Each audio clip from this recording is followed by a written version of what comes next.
আমরা পার্লামেন্টে এসে দেখি এবং শুনি, আমরা দেখি যে এখানে তেলের কোনো অভাব নাই। পার্লামেন্টে তেল থাকলে কি হবে মাননীয় স্পিকার? আমরা পেট্রোল পাম্পে কোনো তেল পাই না। বাংলাদেশ ব্যাংকে দলীয় ব্যবসায়ীকে নিয়োগ করা হচ্ছে মাননীয় স্পিকার। আমরা বিসিবিতে দেখলাম পরিবারকরণ হচ্ছে। বিসমিল্লাহির রহমানির রহিম। মাননীয় সদস্যবৃন্দ, আসসালামু আলাইকুম। মহামান্য রাষ্ট্রপতির ভাষণের উপর আনীত ধন্যবাদ প্রস্তাবের উপর আলোচনা অব্যাহত রয়েছে। এই পর্যায়ে আলোচনা অংশগ্রহণ করবেন নারায়ণগঞ্জ ৪ আসন থেকে নির্বাচিত মাননীয় সংসদ সদস্য জনাব আব্দুল্লাহ আল আমিন। জনাব আব্দুল্লাহ আল আমিন, আপনার সময় ৬ মিনিট। ধন্যবাদ। বিসমিল্লাহির রহমানির রহিম। মাননীয় স্পিকার, আপনাকে ধন্যবাদ। সেই সাথে ধন্যবাদ জানাতে চাই নারায়ণগঞ্জ ৪ তথা ফতুল্লা ও সদরের গগনগর আলিরটেক ইউনিয়নবাসীকে, যারা বিপুল ভোটে আমাকে জয়যুক্ত করে এই পার্লামেন্টে মহান সংসদে কথা বলার সুযোগ করে দিয়েছেন। সেই সাথে আরও ধন্যবাদ জানাতে চাই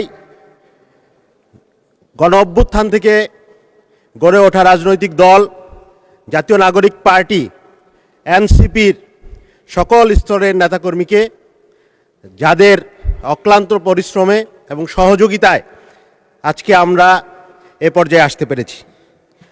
মাননীয় স্পিকার, আমাদের যে এলাকাটি নারায়ণগঞ্জ ৪ আসন, এই আসনটি অত্যন্ত পূর্ণভূমির মতো এলাকা। শাহ ফতেউল্লাহ সিরাজির নামে নামকরণ করা হয়েছে আমাদের এলাকাটি। আমাদের এই এলাকায় মহান মুক্তিযুদ্ধ, ৫২'র ভাষা আন্দোলন, ৬৯'এর গণ অভ্যুত্থান, ২৪'এর ছাত্র জনতার গণ অভ্যুত্থানে অগ্রগামী এলাকাগুলোর মধ্যে একটি এলাকা। এই এলাকার মানুষ সব সময় দেশের রাজনীতিতে, অর্থনীতিতে, দেশের যে কোনো সংগ্রামে সবার শুরুতেই অংশগ্রহণ করেছে। কিন্তু মাননীয় স্পিকার, দুঃখের বিষয় হলো আমাদের এত সুন্দর পূর্ণভূমি একটি এলাকা, যে এলাকাটি বিগত ১৬ বছর অবৈধ ভোট ডাকাতির এমপিরা, আমরা যাদেরকে চিনি, যারা কখনো জনগণের ভোটে নির্বাচিত হতে পারেন না, সেই শামীম ওসমানরা ওই আসনটিকে একটি অপরাধের, একটি সন্ত্রাসের, একটি মাদকের স্বর্গরাজ্য বানিয়ে রেখেছিল মাননীয় স্পিকার। আমাদের সেই আসনটি আমরা দেখেছি, এই আসনটি নারায়ণগঞ্জ সিটি কর্পোরেশন এবং ঢাকা সিটি কর্পোরেশনের মধ্যবর্তী একটা এলাকা, জনবহুল একটা এলাকা। প্রায় ৪৫ লক্ষাধিক মানুষ এই এলাকায় বসবাস করে। এটি একটি নগর এলাকা, অথচ এই এলাকাটি এখনও ইউনিয়ন পর্যায়ে রয়েছে। এই এলাকাটিকে সিটি কর্পোরেশনে অন্তর্ভুক্ত করার কোনো ধরনের পদক্ষেপ তারা নেয়নি। এই এলাকার নাগরিক সমস্যা সমাধানের ক্ষেত্রে কোনো ধরনের আমরা কার্যক্রম অতীতে আমরা দেখিনি। ফ্যাসিস্ট আমলের রাজনীতিবিদদের কাছে আমরা দেখেছি শুধু গুন্ডামি, আমরা দেখেছি শুধু সন্ত্রাস, আমরা দেখেছি শুধু চাঁদাবাজির স্বর্গরাজ্য, আমরা দেখেছি শুধু খুনাখুনির স্বর্গরাজ্য। আমরা দেখেছি তারা জনগণকে একটা ভীতিকর পরিস্থিতি ক্রিয়েট করে তাদের ভাষায় খেলা হবে বলে একটা আতঙ্কিত পরিস্থিতি তৈরি করে রেখেছিলেন। অথচ এই জনগণ গণ অভ্যুত্থানের মাধ্যমে তাদেরকে খেলে দিয়েছে। মাননীয় স্পিকার, আমাদের এই অঞ্চলটি অতীতের এই সকল রাজনীতিবিদদের কারণে আমরা দেখেছি যে নাগরিক সুবিধার যে অপ্রতুলতা, আমাদের এই অঞ্চলে যেই সুবিধাগুলো আমরা পেয়েছিলাম ওগুলো আমরা সঠিকভাবে ভোগ করতে পারিনি। যেমন আমি বলি, আমাদের এই অঞ্চলে সদর উপজেলা একটি হাসপাতাল অনুমোদিত হয়ে জনবল নিয়োগকৃত, কিন্তু হাসপাতালটি আজ অবধি কোনো দৃশ্যমান কার্যক্রম নাই। আমাদের এই আসনে একটি আন্তর্জাতিক মানের স্টেডিয়াম আছে, যে স্টেডিয়ামটিতে আন্তর্জাতিক টেস্ট ম্যাচ, ওয়ানডে ম্যাচ হয়েছে, অথচ এখন এটি জনাজীর্ণ মনে হবে যুদ্ধ বিধ্বস্ত একটি এলাকা। এটি ১২ মাস পানির নিচে নিমজ্জিত থাকে, এইরকম একটা স্টেডিয়াম আমাদের এই এলাকায়। আমরা দেখেছি আমাদের এই এলাকার জনবহুল একটা এলাকা, এবং এই এলাকায় আমরা দেখেছি মেডিকেল কলেজ, বিশ্ববিদ্যালয় পাশ হয়েছে, অথচ আমরা কোনো বাস্তবায়ন দেখিনি। আমরা শুধু দেখেছি কথার ফুলঝুরি।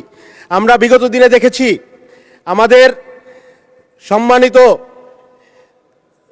সংসদ সদস্যরা কথার ফুলঝুরি দিয়ে এই এলাকা সিঙ্গাপুর মালয়েশিয়া বানিয়ে ফেলেছেন, অথচ এই এলাকাটিকে একটি অনুন্নত পশ্চাৎপদ জনপদে পরিণত রেখেছেন। মাননীয় স্পিকার, সেই এলাকার জনগণ একটি পরিবর্তনের লক্ষ্যে আমাকে নির্বাচিত করেছে, সেই সাথে গণ অভ্যুত্থানের আশা আকাঙ্ক্ষা ধারণ করা তরুণ প্রজন্ম আমাকে নির্বাচিত করেছে। তাদের পক্ষ হয়ে আমি কিছু কথা বলতে চাই এই মহান সংসদে। মাননীয় স্পিকার, গণ অভ্যুত্থানের পরে আমরা ভেবেছিলাম ঐক্যবদ্ধভাবে একটি সুন্দর বাংলাদেশ আমরা গড়ে তুলব, কিন্তু আশঙ্কার সহিত আমরা দেখছি যে সংস্কার থেকে শুরু করে যেই সকল ব্যাপারে আমরা একমত হয়েছিলাম সেই সব ব্যাপারে রাজনীতিবিদদের বা সরকারি দলের এক ধরনের অনীহা আমরা দেখছি। মাননীয় স্পিকার, আমরা শুধু দলীয়করণ না, আমরা বিসিবিতে দেখলাম পরিবারকরণ হচ্ছে। আমরা দেখেছি ব্যাংকগুলোতে, আমরা দেখেছি বিশ্ববিদ্যালয়ে, আমরা দেখেছি সরকারি প্রতিষ্ঠানগুলোতে বাংলাদেশ ব্যাংকে দলীয় ব্যবসায়ীকে নিয়োগ করা হচ্ছে। মাননীয় স্পিকার, এই ধরনের পরিস্থিতি আমরা দেখে আমাদের মনে আশঙ্কা জাগে যে বিএনপি অতীতে গণতান্ত্রিক আন্দোলনে সবসময় মাঠে ছিল, কিন্তু ক্ষমতায় আসার পরে আমরা দেখেছি মাগুরার নির্বাচন, ক্ষমতায় আসার পরে আমরা দেখেছি ফেব্রুয়ারির 96-এর নির্বাচন, ক্ষমতায় আসার পরে আমরা দেখেছি যে তারা কিভাবে কেয়ারটেকার সরকারকে ম্যানিপুলেট করার জন্য বিচারপতির বয়স বাড়াতে চায়। ওই ধরনের পরিস্থিতিতে আমরা আবার যেতে চাই কিনা, এই ধরনের একটা আশঙ্কা আমাদের জাগে। মাননীয় স্পিকার, মাননীয় স্পিকার, একটু সময় বাড়িয়ে দেওয়ার অনুরোধ করছি, যদি সম্ভব হয় আমি আমার কথা চালিয়ে যেতে চাই। মাননীয় সদস্য 1 মিনিট বৃদ্ধি করা হলো। ধন্যবাদ। স্পিকার, মাননীয় স্পিকার, আমরা দেখছি এই দেশে এখনো আইন শৃঙ্খলার অবনতি ঘটে চলছে। মাননীয় স্পিকার, আমরা দেখছি আমার নারায়ণগঞ্জে স্বেচ্ছাসেবক দলের পরিচয়ে একজনকে গুম করে হত্যা করে লাশ বেওয়ারিশ হিসেবে দাফন করা হয়েছে, অথচ তার বিরুদ্ধে আইন শৃঙ্খলা বাহিনী কোনো ব্যবস্থা নিচ্ছে না। মাননীয় স্পিকার, আমরা দেখছি এই দেশে, আমরা পার্লামেন্টে এসে দেখি এবং শুনি, আমরা দেখি যে এখানে তেলের কোনো অভাব নাই। পার্লামেন্টে তেল থাকলে কি হবে মাননীয় স্পিকার? আমরা পেট্রোল পাম্পে কোনো তেল পাই না। আমার গাড়ি 3টা 4টা পর্যন্ত, রাত পর্যন্ত পেট্রোল পাম্পে বসে থাকতে হয় 5 লিটার 6 লিটার তেল নেওয়ার জন্য। মাননীয় স্পিকার, আমরা আজকে রাষ্ট্রপতির ধন্যবাদ প্রস্তাবের উপর ভাষণ, রাষ্ট্রপতিকে দেশের জনগণ একজন মেরুদণ্ড সম্পন্ন এবং সঠিক সিদ্ধান্ত নিতে সক্ষম ব্যক্তি হিসেবে মনে করেন না, জনগণ মনে করেন না। আমি মনে করতে পারি কিনা এই মহান সংসদে আমি জানি না, সাংবিধানিকভাবে এটা মনে করা পসিবল কিনা, কিন্তু জনগণের মতের প্রতি আমি শ্রদ্ধাশীল। মাননীয় স্পিকার, আমি মনে করি। ধন্যবাদ মাননীয় সদস্য। ইউএফটি ফার্স্টের সাথে ট্রেড করুন যে কোনো জায়গা থেকে, ক্যাম্পাসে ক্লাসের ফাঁকে, ঢাকার জ্যামে বসে কিংবা ঘরে বসে। ট্রেডিং এখন হাতের মুঠোয়, তাই ট্রেড করুন যখন খুশি যেখানে খুশি।